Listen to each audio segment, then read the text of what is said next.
Hey guys, this is Coach Carr with Basketball MC. We're excited for another great clinic. We've got Coach MJ Baker here today. She is the head coach at Eastern Florida State College.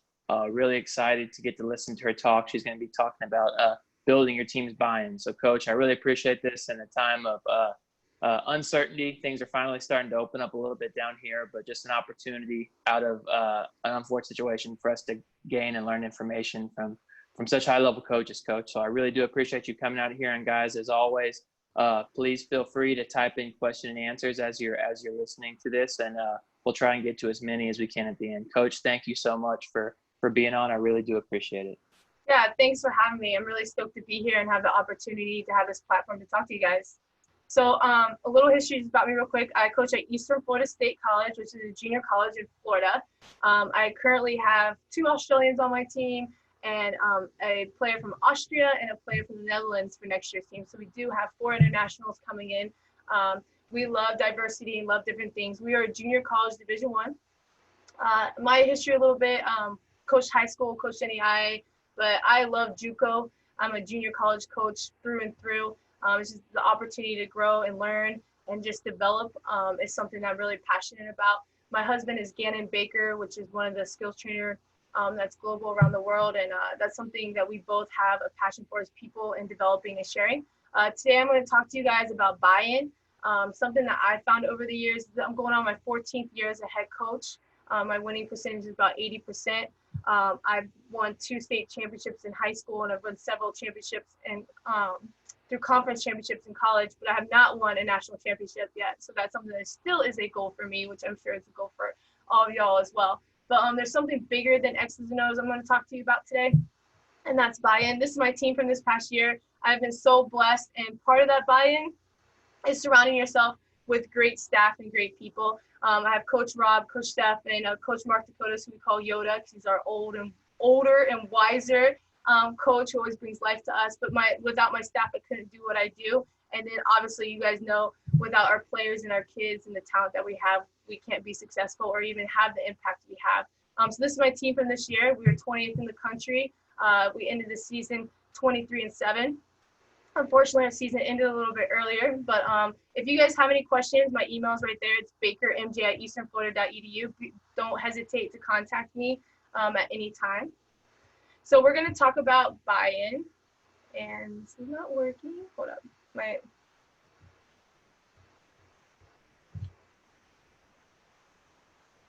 I'm having troubles with the slideshow.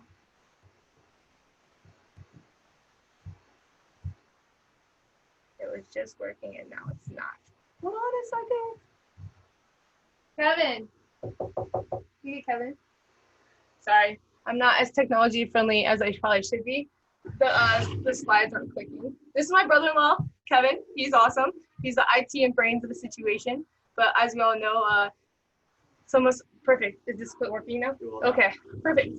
All right, so we're gonna talk about buy-in, and I have Reverend Billy Graham, who's a reverend I listen to a lot. I'm a faith person. Talks about how one coach will make more impact than an average person in 1 year than most people do in a lifetime. And I just hope you guys understand that where you are at, you could be coaching 5- and 6-year-olds, you could be coaching grassroots, you could be coaching pros. I'm not sure what level you guys are at, but I think it's just so important that you guys understand where you are at, you are making an impact. And even if your purpose and calling you're not sure about, and you're like, man, I feel like God's got something bigger for me, or there's something bigger in my plans, like I want to be coaching pros or whatever that may be, I hope you all understand where you are right now, you are making an impact and having a platform. I just told you I'm a junior college coach. I impact probably 15 to 17 players' lives every year. My husband, Gannon Baker, impacts the whole world, but just because he impacts the world and I only have 15 to 17 players in front of me does not mean that where I'm at is not just as important as where he's at. So I strongly encourage you to understand that for one of your players, you are answered to their prayers. You're that one person that's constant, consistent, and present with them every single day or most days of the week. So make sure you guys understand that that is a huge responsibility. No matter who you're coaching, 5, 6, 7-year-olds, pros, whatever level that is, I just hope that you guys understand the fact that you're even on this call with me and you're talking to little bitty me just shows that you understand the importance of learning and just learning from other people and pouring into other people. I have found over the years, and I'm sure you guys have too, that this game, I would love to be on the court all day and just talk about basketball and X's and O's and skill development and all that. But what I have found is that's probably like 30 to 40% of my job. And most of my job is dealing with the mental health or dealing with confidence or different sides of them, of different brokenness and stuff that they are hiding behind the ball. And honestly, if we got to be honest about it, I think sometimes as coaches, we hide behind the basketball as well. We try to hide our flaws or imperfections or brokenness behind the basketball. So one thing that we try to do at Eastern Florida, and something I've always tried to do in my calling as far as being a coach, is try to take that ball out of the picture, because we all know basketball is going to stop bouncing at some point in time. Even with me, like, I love the game and I dedicate so much of the game, so much of my life to this game. But I know at some point in time I'm gonna retire. At some point in time, basketball's gonna have to stop. And then what's next? So it's really important that, for me, that one part of buying is to help the players realize that they're not just a basketball player. That once they move the basketball away from their life, that there's more to them, and that there's successes and different things about them, that they have gifts. Another thing we talk about is just being the champion for them. Coach Rigby at Troy, one of the coaches I really look up to and mentor, she used that frame as being their champion. So that's something that's kind of stuck with me, because any relationship I get in with a player, I will go ahead and commit that I'm going to be their champion no matter what. Like, no matter what happens, I am going to be there for them. Now, it's kind of tricky in some ways, because as coaches, we have to put the team first. And that's something that I've really struggled with. I'm not sure about you guys, but I've really struggled with, man, I don't want to lose this kid. This, JUCO sometimes is the last hope for a lot of kids. I don't want to lose them, but at the same time, I can't lose my team. So my philosophy I've kind of taken over the years is that 22 hours of the day, I will care about you. I can care about you as a person. If you need to go to the doctors, you need to talk, you need me to help you with schoolwork, we need to edit a paper, like 22 hours of the day, I'm all in for you. But the other 2 hours a day, I have to not be able to care about you as a person, but care about the team first. And so that's something that we've kind of solidified with our team, is that we are all in for you. And we'll do anything that you need from us, because we really do preach family, and we try to be family. Now, families are dysfunctional, and we do have our quirks about us, and we do get into our little headbutts and arguments, just like any family. But at the same time, at the end of the day, our players come out of our program knowing that we're there for them, and we have their best interests and support no matter what. How do we do this? Well, we try to holistically empower them, which is kind of just talked about. We equip them with different life lessons throughout the whole process. I'll show you some different tools and techniques we do for that maybe you can add to your program. We pick up the pieces and we try to get the ball out of the picture, like I talked about basketball out of the picture, and just see where they broken, or where do they need to be healed at, or where do they need to get stronger at, so that when they're 30 and 40 years old, or when they're 25 and basketball stops, that they're not dealing with all these issues without support around them. And I think that's key, that you guys understand like how much you mean to these kids. Don't take that lightly. And then we try to build living trophies. I want to win a national championship more than anything, but at the same time, at the end of the day, X's and O's and none of that matters to me as much as it is being a living trophy. And that's one thing through our program. We've had several players give their life to the Lord and get baptized and find their way closer to God. Or they just found their way closer to who they are. And that to me is a win. That to me is a champion. And if they go out in the community and they're living trophies and they're a great husband or wife or daughter, or just a great citizen and impact, that's just so important to us. And then to help them to step in their purpose, understand their giftings, understanding why they're here. How do we do this? Well, I don't know if you can tell the passion that's in me, but very passionate person. Everything we do is not out of fear. We do everything out of love. Now, is fear sometimes used as a strategy, like, man, you better give your all, or hey, you got to make this, or we're going to do another one? I can understand that. And there's nothing wrong. If you're out there and you use fear as a motivation, or you operate out of fear as a coach, there's nothing wrong with that. There's different ways to skin a cat. There's different ways to do things. My way is not the only way. There's a lot of different ways out there. But I'm just here to share my experiences, and I feel like we've had some good experiences in the sense of I've never had one kid transfer from me, ever transfer and say, Coach, I'm happy I'm leaving. Now I have kids that didn't make it through the season, or kids that I kicked off or they left because I had to dismiss them or reduce scholarships. But I've never had one kid in 13 years say, I'm unhappy, I want to go somewhere else, or this is not the right fit for me in 13 years. And to me, that's saying a lot, because the transfer portal is right now, it's huge. I mean, you guys, the people who are in America, you guys know how quick, and I'm sure people in Europe right now, you guys understand this as well. So we don't operate out of fear, we operate out of love. And our thing that we try to stress is being hot, which is being humble, open, and transparent. So, and that starts with coaches. If you're expecting your players to be honest, respectful, being upfront and transparent, it's got to start with coaches too. We, in the order of loving tough, we are all about that. We love first and tough on them second.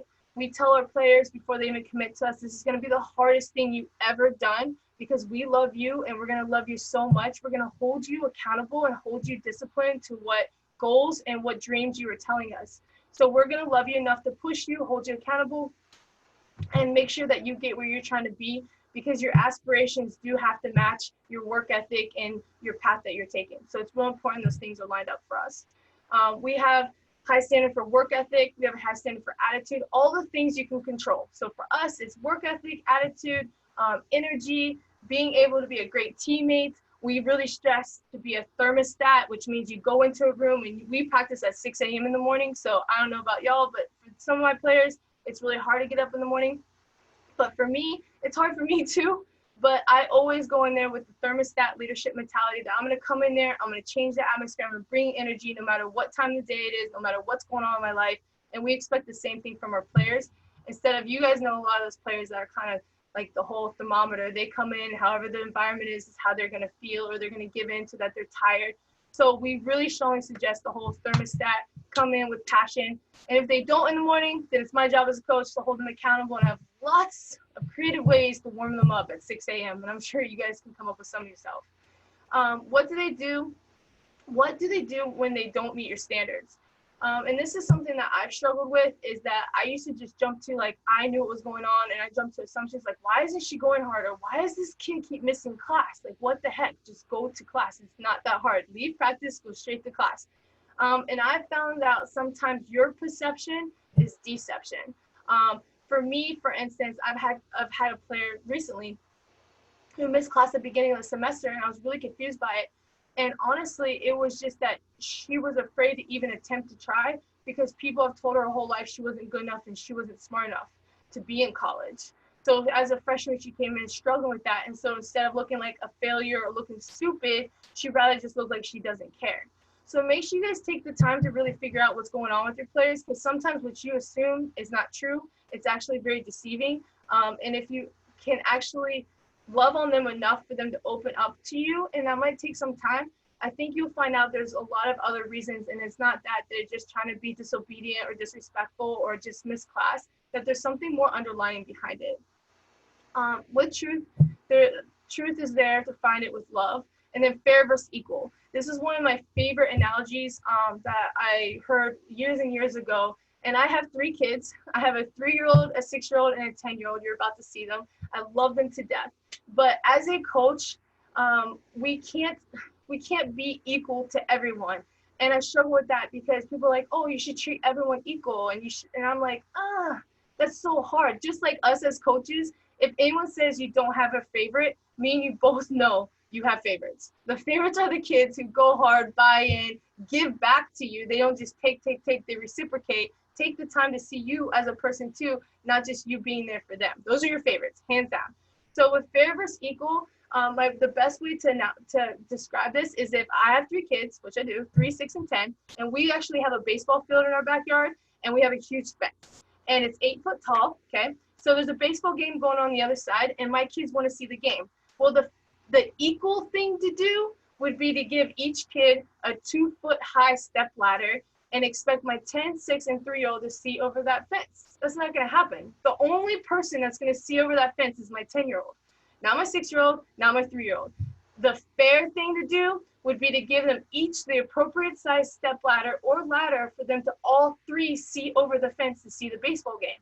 And us as coaches, we have to understand that, how important it is that we take the time to customize what we do and how we love them and how we teach them based on each player. You guys can't think that one size fits all, and honestly, you can't treat everyone equally. Now, this is something that you have to coach your team about too, and this is something that I talk to my team about throughout the year, as far as how we can't be equal with all of y'all, because honestly, that would be not fair, because everyone has their own strengths and weaknesses, and everyone has their own roles. So helping your team understand that it's not that I have a player that spends a lot of time in my office because she has troubles with some of her schoolwork and she's studying, has to do extra study hall. Well, some people are like, oh, why is she always with you? Why is she always with you? And it's just like, man, like she's with me all the time because she needs help, more help than you do, because you are on top of your academics or you're not struggling in this class. So really stressing so that your team does not take it as, oh, coach is being unfair. Coach is being unfair. No, I'm being fair. It's just everyone needs to be coached and taught and loved differently. Heart. Where does the buy-in started? I honestly feel that buy-in starts with heart. And I know you guys hear it's kind of cliche, the whole like, if they don't know you care about them, they're not going to care. And it's true. I mean, it's true, but is it genuine caring? Are you trying to script it like a robot? And are you really caring about that person?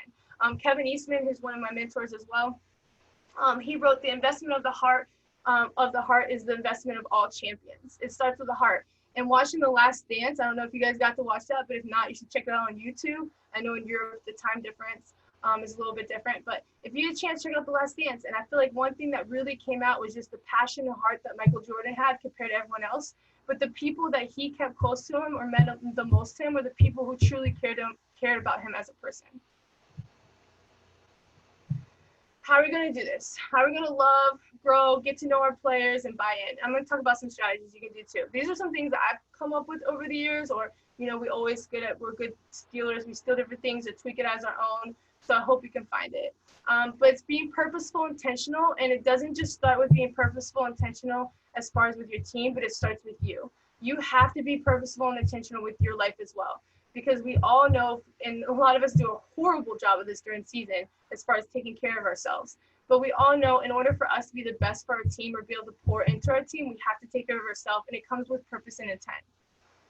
What are some different ways, and I just talked about this with you, what are some different ways that you can be purposeful intent?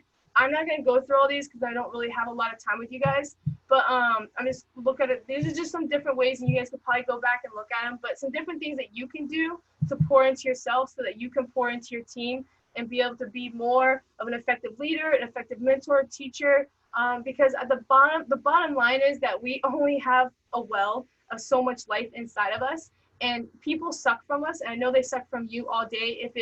And I'm not saying my kids suck from me, but they do. Like my kids, my husband, friends, family members, my team, assistant coaches, colleagues. I mean, you're draining a lot out of you. A lot is being sucked from you every day. So my question is, if you're not pouring into yourself, what are you actually pouring into these other people? And I feel like a lot of people get a lot of leftovers, or they don't get what they need to get to be nourished and to be fed, because we don't pour into ourselves. So you can have, like you guys are doing right now, you can have podcasts and YouTube, pour into yourself. You can do devotionals, find something positive, write in a journal, positive music.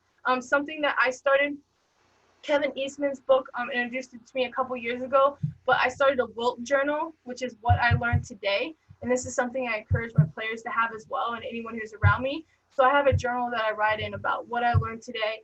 And I try to write in it pretty often, and it could just be something about my day, or something that I learned, or something I read, or a quote that I saw, or a YouTube video. But having that Wilt journal where you can kind of reflect and kind of look back on different things that you've been through is really helpful, because believe it or not, and I hope you're taking notes now, believe it or not, you forget 90% of what you hear after a week. So you will forget most things you hear. So having that journal to write in. And I also suggest you have more of a balance. Like ball is life for me too, but I also need to make sure that I find time to exercise and do different things that have other passions and interests. That ball is not everything, because if you put all your marbles in one thing and it goes wrong, then it's obviously going to affect your life. So make sure, and you guys, like I say, look back and look through this. And I hope you have different things, different safety nets that you have in your life that you're pouring into yourself first, because buy-in with your team is not going to happen unless there's something worth or value in you that you're overflowing.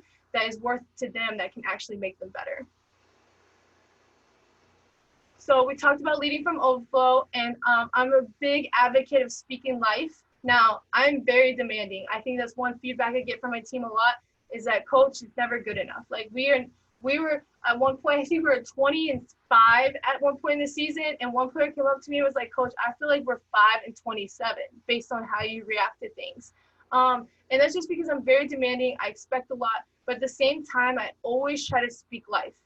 And we got to really be careful of our tongues, because with buy-in and culture and love, you don't understand how much, and I'm learning this as well, because even my body language of how I look at someone when they make a mistake, that speaks volumes to them without me even saying a word. So making sure that my body language, my tone, my voice, the words that come out of my mouth, make sure they speak life. Now, I'm not saying that you have to be positive and a cheerleader and you know, rah, rah, rah all the time.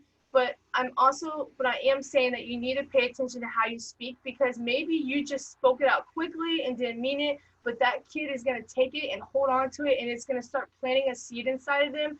And you want to make sure the crops and the harvest and the fruit that comes out of their life from you is one that's of life, not of death. And so make sure to speak life, and that you try to harvest good fruit as much as possible. I try as much as possible to, one, find them doing good, like find them doing something well. Excuse me. I try to find them doing something well, and then, hold on a second. Sorry. I try to find them doing something well, or I also try, before I come up with something like maybe that might seem negative or criticism, I try to probably I don't really sandwich methods as much as I try to start with something good, and then say what might come across negative, but it's more of just like a criticism, but they might take it hard because the truth is sometimes hurtful to people, and then just go from there. So at least there's something positive that I said. But you will have players that are like, man, coach, I feel like you don't encourage me enough and all that, and you have to customize and change things up, and I've had to do that in the past too. But really try to pay attention to your tongue.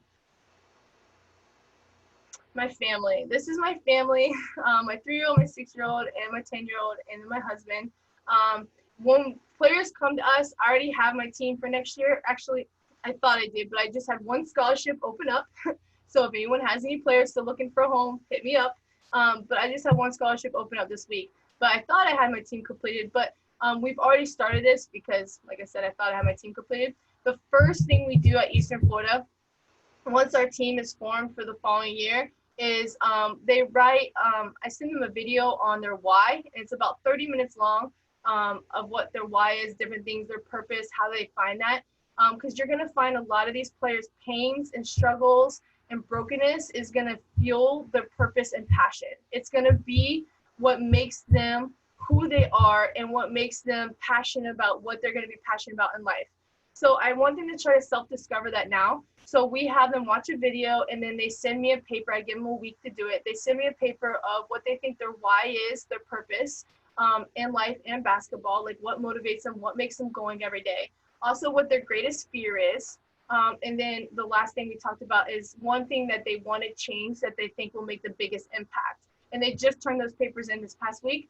And then we go through them, and I talk to them with each player. But helping each person discover what their why is from the jump is real important, I think, for them to start thinking. And a lot of my players said this is one of the hardest things I've had to do, because I've had to sit there and actually think this out and like really sit and like and analyze, like think of my life.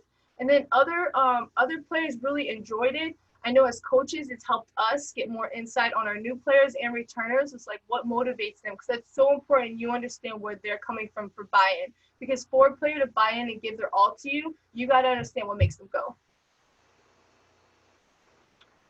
Daily vitamins. So we call it different things. We have like champions in the classroom. I call it daily vitamins, different seasons. But this is some things that I do as a coach to help hold my team accountable. And I hope maybe you can you can tweak it in your own way. But this is, and I don't do this every day. I'd be lying to you if I said I did. I wish I did, but I try to do it at least every other day. If we're in person, we do classroom sessions. If we're not in person, like right now, I'm saying it through group chats, but I try to do daily vitamins every day to help me invest in my team other than just X and O's and basketball. Now, some of it has to do with basketball and leadership and things that can help us for the season.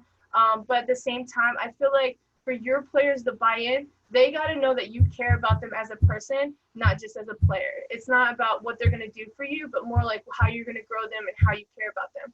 So to hold myself accountable, we come up with different days of the week. We have Motivational Monday, which is when we send different motivational videos or TED Talks or articles or maybe just a quote, or we'll have guest speakers come in to talk to us. We also have different we have like an assist board in my office where people could come in anytime, not just on Motivational Mondays, but they could come at any time and write an assist and put it in the little basketball cup of their teammate or their coach or their athletic trainer. We have everyone up there. We have John Gordon's one of my favorite authors and kind of speakers out there, and he does this one word series. So we do a canvas and they paint their one word and they put it in their locker. We just do different things on Mondays that kind of motivate them or like kind of inspire them, which I'm sure you can come up with some good stuff. On Tuesdays, we have Tough Tuesdays. And this has been something that's really special. When I first started up, it was just like a player standing up and talking about a highlight, something they've overcome, and maybe like a funny story. Then we started getting into where there's power in everyone's story, and how important it is for us to be able to have a voice and share our stories. So on Tuesdays, and then I think a couple seasons we had to change it to Thursdays, but we do Testimony Tuesdays. The coaches start first, so I will start first, and then my 3 assistants go next, and then the returners usually go, and then the newcomers. And what we do is 2 people go every Tuesday, and they make a PowerPoint of their life, their family. It's a lot of fun because you see like funny pictures when they're little, you hear funny stories, you get to see families, you get to meet people through their PowerPoints that you haven't met. And then they talk about how they love basketball, how they fell in love with it. But I always ask them to be able to answer in their testimony what's one of the toughest things they've ever had to overcome.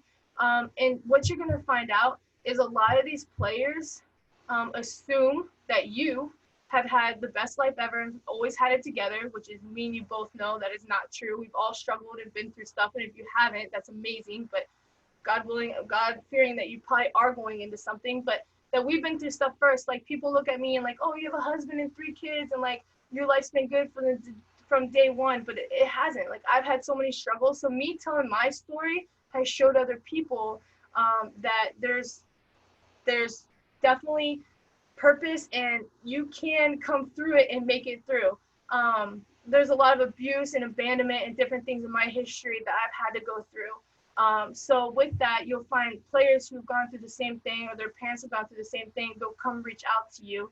And then you'll find players who really start their own little support groups that have lost someone to cancer or lost a parent or is there for someone.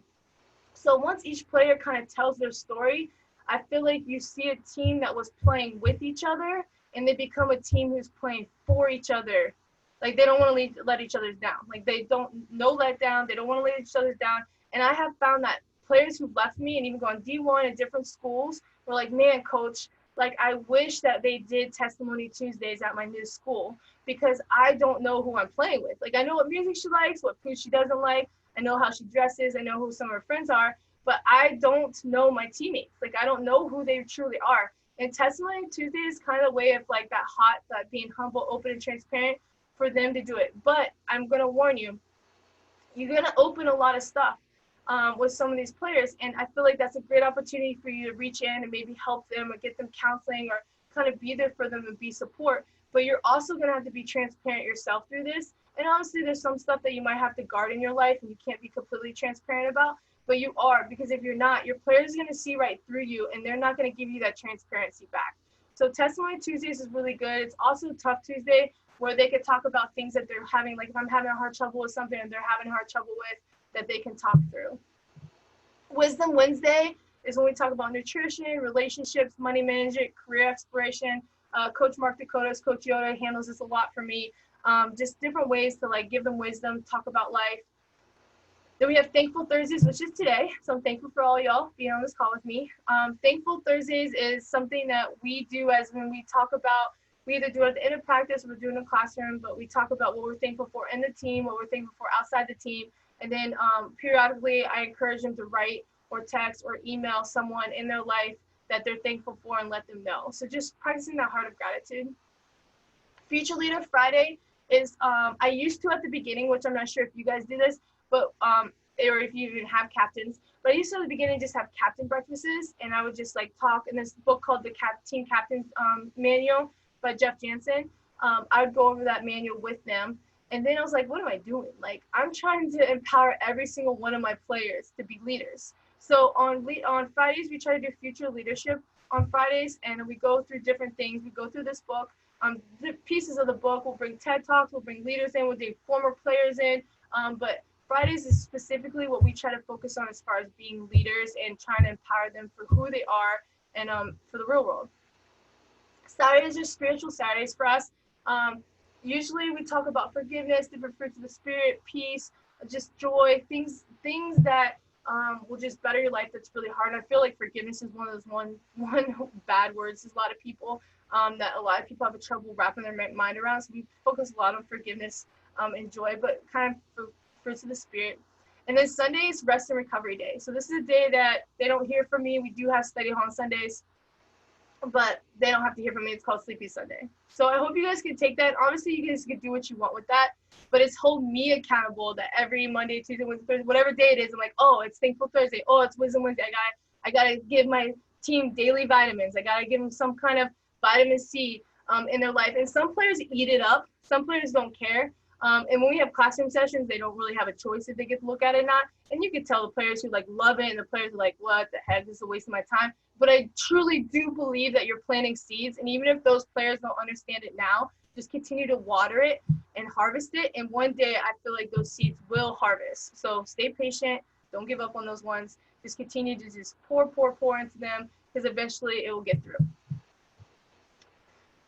Who are they? So that's a lot of buy-in. It's for them to buy into what you're about and what you stand for, you got to go over, like, you got to help them discover who they are. We do different tests and do different things. The Enneagram is something that's been brought to me the last couple of years. My assistant coach staff is all about it. And it's taught me a lot about me and other people. That's a test that we do. If you're not familiar, I think it would be really helpful because it tells you about a person, their strength, how they are in health, stress, some of their wounds that they have, how they handle situations. And I think it'd give you a better idea of some of the players and how to coach them, even with your staff as well.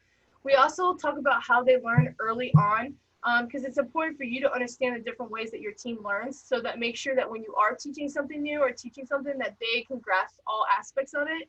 And then love languages has been huge for me. This was mind-blowing when I think I read that book like 10 years ago or so, the 5 love languages. And it's important to understand, like, my love language is quality time and touch, but another player's love language might be acts of service and words of affirmation. They want to be pumped up all the time. And I'm over here like, I don't need to pump you up. I'm just going to spend time with you and give you a hug or a high five. So understanding how your players need to be loved is important, because if words mean a lot to someone and you don't speak much to them or say much as far as being kind or being positive or encouraging, then that's going to be an issue, because your player is not going to feel cared for or valued or loved. So discovering each player's kind of love language, and we do different activities with that, I think is important. Helping discover different gifts and strengths. And like I said earlier about trying to do the hurts to their healing. I'm trying to look at time, make sure we're okay. And then one big thing that I've talked to several coaches about is just helping them fall in love with themselves. We deal with a lot of self-confidence issues. And again, all this comes down to buying in, because if you truly develop and invest and empower and pour into each player, they're going to reciprocate that. They're going to love back. And if it's not now, they're going to eventually do it. And at the end of the day, you want to be exhausted and tired and drained, because you gave everyone and every day the best you had. I'm drained every night. I have no problem sleeping any night ever. And the reason for that is because I truly feel that I give everyone around me as much as I can. And at the end of the day, I just fall out. And if you're that coach, I know sometimes you might feel burnout or tired or drained, but I encourage you to keep doing it and keep waking up and keep pouring into yourself, so you can give the day the same exact energy and pour into everyone around you and fall out again, because that's, to me, that's a well-lived day. That's a good day for me. If you're coming through the day and you're having trouble sleeping, or you don't feel like you gave the day your best, then the good thing is you get a new one, but let's do it again.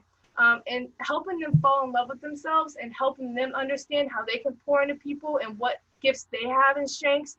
I feel like it's so key because their whole life, and we were the same way.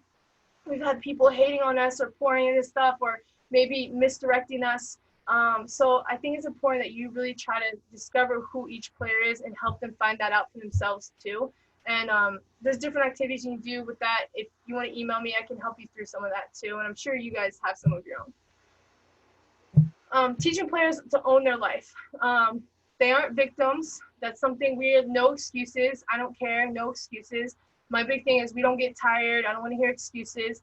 Stop with it, because the more excuses and the more blaming the refs, blame whatever that you do as a coach or you let go on in your program, the less control they have over their life. And it's so important for them to understand that they can control their life. They can control what they're focusing on. They can control their perspective. They can control how they react. They can control their energy, attitude. They control all that. Body language, work ethic, all that can be controlled. If you have an environment that's excuse driven, or an environment that blames a lot of people, or there's always scapegoats, then they're never going to feel like they can truly control their life, and they're always going to feel victim to everything around them. So empowering them that way.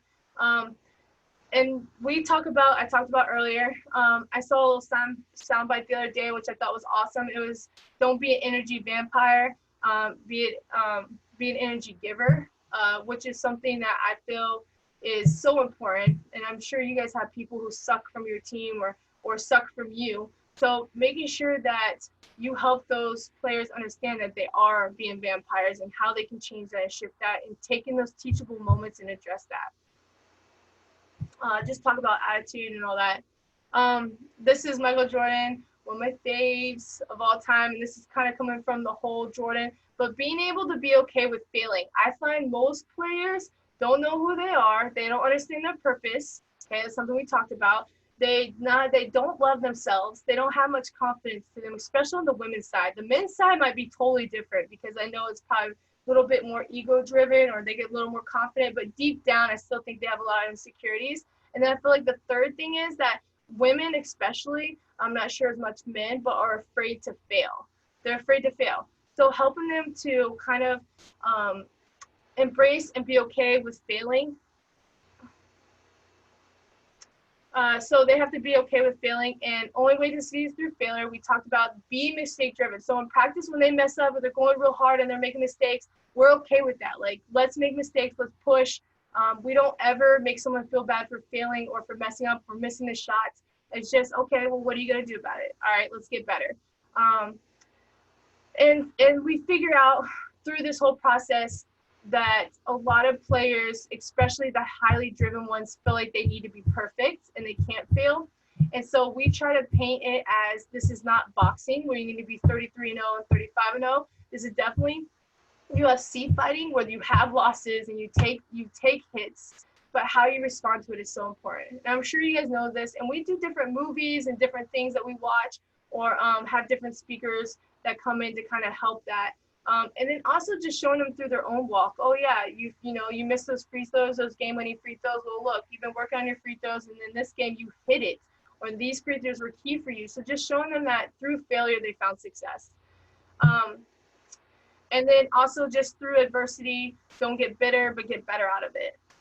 Okay, so here's some different things that we do. Because I'm running out a little bit of time, so I'm gonna go a little bit quicker. Some things that we do to invest in our players and on and off the court and out of practice is that we do different meetings with them in person, but also we'll have like a breakfast with them. One program that I know of, and I haven't been able to pull this off yet, but we're doing Zoom calls right now. But one program I know of used to meet, like say your birthday was the 4th of the month, they would meet with that player the 4th of every month, which I think is great. It's holding you accountable. So finding a way that you can intimately meet with your player, doesn't have to be one-on-one, because obviously you probably need to have staff around you, but your staff with that player, where you have some one-on-one time feedback, just check on how they're doing well-being. We do film study with our players. You will be surprised if you just rebound for your players and don't say much, how much your players will talk to you and how much your players will appreciate that. And then we do individual and small groups investing in them. We find out a lot through that too, those unseen hours. We found a lot about who they are and what they're struggling with, and they talk a lot. The less you talk and the more you listen and pay attention, the more you're gonna hear and understand. And my team cracks me up because they always think that they think that we don't see stuff. And I'm like, y'all so funny, man. Like, we see everything. Like, we really pay attention. As a staff, we pay attention and really try to catch on to everything in your life. And with me, I am that hovering coach in the sense of I have to be on all their social media and everything, because one, I feel like some players bent and talk through the social media. And I also feel like, two, that's their virtual resume. And my job is to help them, because we all know that we are at the height of our stupidity till probably age 24. And your brain doesn't really develop fully till age 24. So it's my job as their mentor and their coach to make sure that I protect them and what they're doing. And the social media has become a virtual resume in so many ways.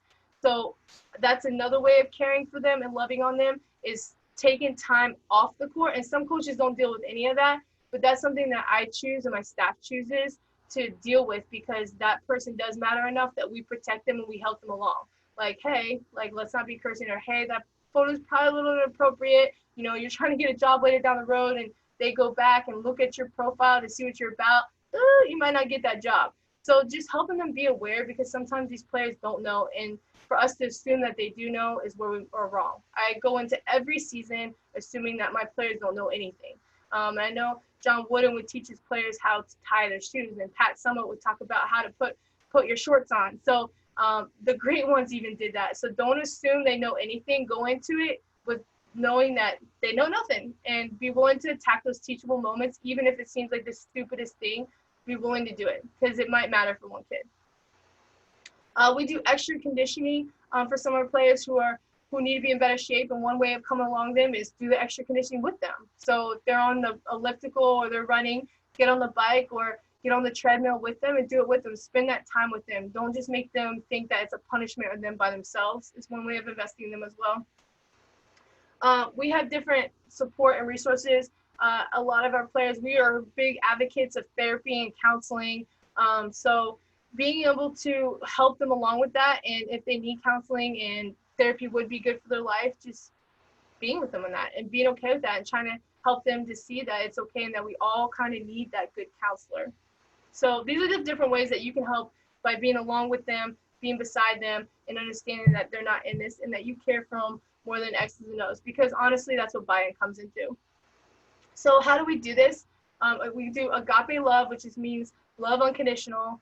We're big on trust, believing in them, nourishing the relationship, engaging and giving them ownership, be creative and positive, and find joys in the little things.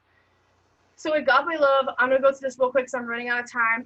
It's when you love someone unconditionally, no matter what. You'll do anything for them, whatever it takes. And that's something that we really preach and we teach about a lot. Phil Jackson said, good teams become great ones when the members trust others enough to surrender the me over the we. So that is key for us. You need to speak truth and be honest, because players see through that if you're not. And they will respect you more. If you make a mistake, I made a mistake. I messed up. You're human. I messed up. Forgive me, y'all. I promise I'll do better next time. Let's get out of this. I need you to still have my back. Y'all have my back. Kind of that attitude with it. You're going to mess up, like I just said, so stop acting like you're perfect and you know everything, because we don't. Man, I don't really know that, but let me look into it and I'll research that and I'll find it for you. But I can promise you, my players know that I will love them harder than anyone's ever loved them, and that I'll also do whatever it takes to help them succeed. And at the end of the day, to me, that's a true win. And I'm sure you guys have different things that are wins for you, but I feel like if you could kind of take in some of that in your own way, that your team will buy in more, and then they'll play harder for you, harder for each other, and that you'll have a more enjoyable season and praying successful as well in the win column. Be available. I told you guys about the 22 hours versus the 2 hours. Touch holistically. I feel like touch is huge. Now, I know like if opposite genders and things are different now, and you got to be really careful, especially depending on if you're male and a female, or what that is. And if you're uncomfortable with that, I get that. I'm a huge hugger. I know one of my assistants, he does all these different handshakes. There's one player that wasn't the greatest player, but like we gave her a nickname, and we give a lot of people nicknames, and we like own it, make a big deal of it, and high five. Every time we come to the baseline, we're high fiving, we're touching. When someone makes a mistake or I talk to them, I'm always trying to put my arm around them or let them know I'm there. So understand touch has a lot of power. I believe in you. These are the 4 most powerful words you can say to anyone. I believe in you. These are life-giving. They tell a person that you matter, that you're valued. So make sure you're not afraid or stingy with those words, that you believe in them, that they matter, that you have a purpose, because no matter how you think of that kid, or if they're the biggest BB head in the whole wide world, they still have a purpose and they still matter, and there's usually a reason why they're acting that way. Just gonna go through this real quick. I'm not sure if we have any questions coming up, but so they'll never outperform what they believe. So you can believe in them all you want, but if you don't help your players believe in themselves and love themselves, like we came back to before, they're not going to outperform that. So I tell my players all the time, I can believe in you through and through and believe you can do it, but until you believe in it, it doesn't matter. So helping them figure that out, and that everyone has success in different things in them. You gotta build them up and catch them doing right, not always wrong. It's easy for us to see the wrong, but you also gotta catch them doing right and encourage it. Like if you want energy, that player that keeps getting energy, be like, oh yeah, Sarah, I love that energy you bring in. The more you encourage the right in your practices, the more people want to be doing right, because they want that encouragement. They want that attention. A lot of times I think we get stuck in encouraging or being focused on wrong, and our practices start getting really negative or really bogged down with one person or what's going wrong, and we get nothing out of it, but because it went down a whole path of what's wrong and what's negative. So trying to find people who are doing what you want them to do, or find people doing right and encourage that and lift those people up, I feel like you'll have more people come along. Now, don't get me wrong, there's always times with good criticisms in there, but really try to package it with a lot of positive, or just finding the people who are doing right, not always focusing on practice of the wrong, which I feel like as coaches, I know I'm at fault of this too. I focus on the wrong a lot. Study, grind hard, win it, whatever it takes mentality. Educate on self-talk. Self-talk is so important, on how you talk to kids and how they talk to themselves, and we really digest this. A lot of players you're going to find out don't talk very well to themselves and aren't very friendly. So if you're going to be your biggest critic and you're going to tear yourself down, you better be your biggest fan and lift yourself up. And there's tons of stuff online. You can go over different strategies and tools you can do with self-talk. Engage your team. Try to give your team some kind of ownership of your team. Yes, it is you are the coach, but they are not going to buy in or give you your best or be as successful as they can be if they don't feel like they matter or that it is their team, not yours, their team. So different ways we do that is we give them a voice. I'll let people talk at practices, at the end of practices, timeouts. I've had a player take over, halftime. We have where they tell, like they decide like what they want to eat. We have players help us with what clothes to pick out and what gear to pick out for the year. We talk about our standards and goals at the beginning of the year as a team. We collaborate that. It's not our goals and standards. Even with captains, they vote captains, and it's based on a whole assortment of questions, not just a popularity contest.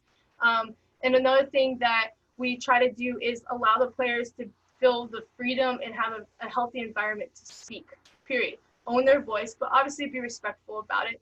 But and kind of empowering them to own their voice and to speak up and let them know that this is their team. Because at the end of the day, that's the only way you're going to be the most successful you can be, is if they own the team.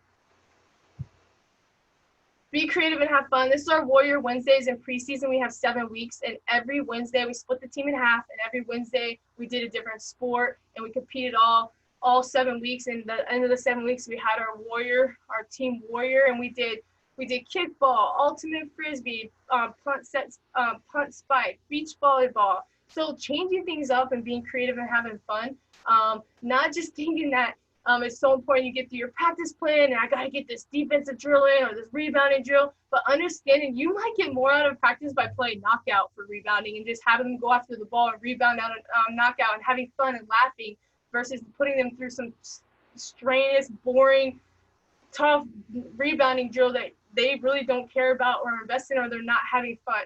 Because the players that I have found that have been the most productive for me and the teams that have been the most successful are the ones that love each other and have fun and there's joy, not the ones that dread going to practice or doing a drill.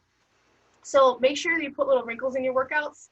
We have players' choice where they can choose different drills. End of practice, we might choose half-court shots, or even the beginner practice where every half-court shot they make, 15 minutes off of practice. Outside the box, weights, we use cards, like playing cards, different things you can, but just be creative. Warm-ups, we might do dodgeball, or we might play 5-on-5 basketball.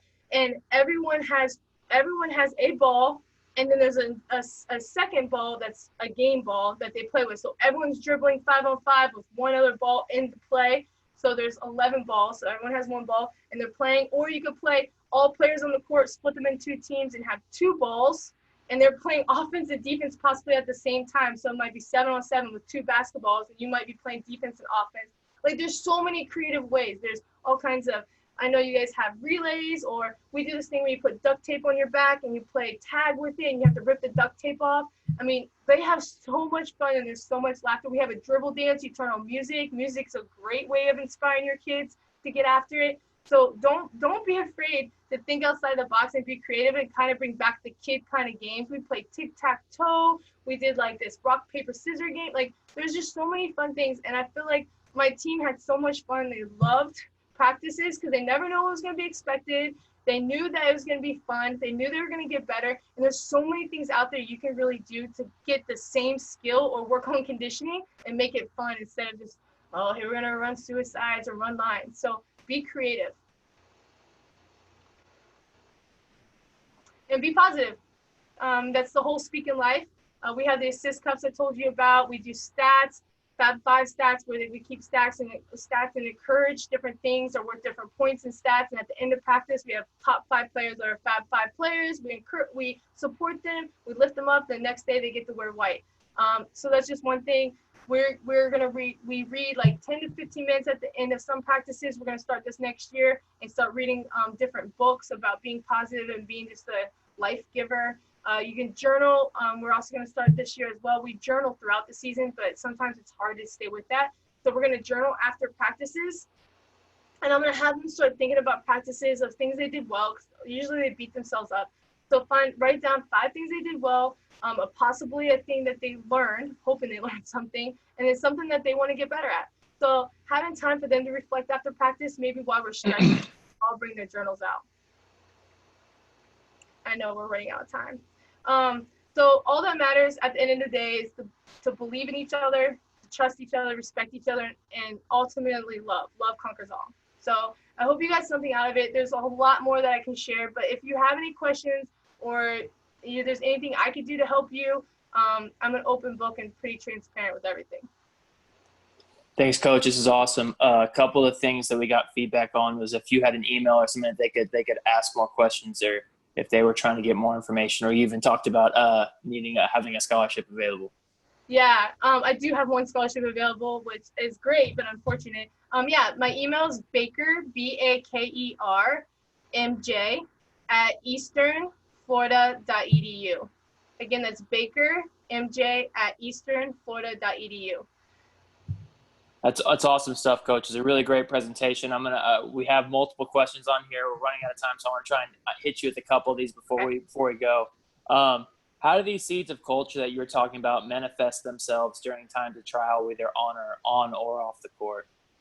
How do they manifest? I'm sorry, what was the last part? How they manifest? In times of trial, whenever things aren't going well, maybe it's a tough loss or maybe it's an off-the-court issue. How do some of these seeds that you talked about, planning of culture and family and love, how do those things help in those situations that are less than optimal when you go through during the season?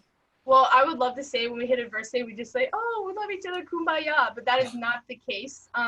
We have our bad days as much as probably anyone does. But I just think that a lot of people, when they hit adversity or your team faces adversity, they expect you to lose your head and lose your mind and tear them down and beat them up. But when you react differently, it throws them way off.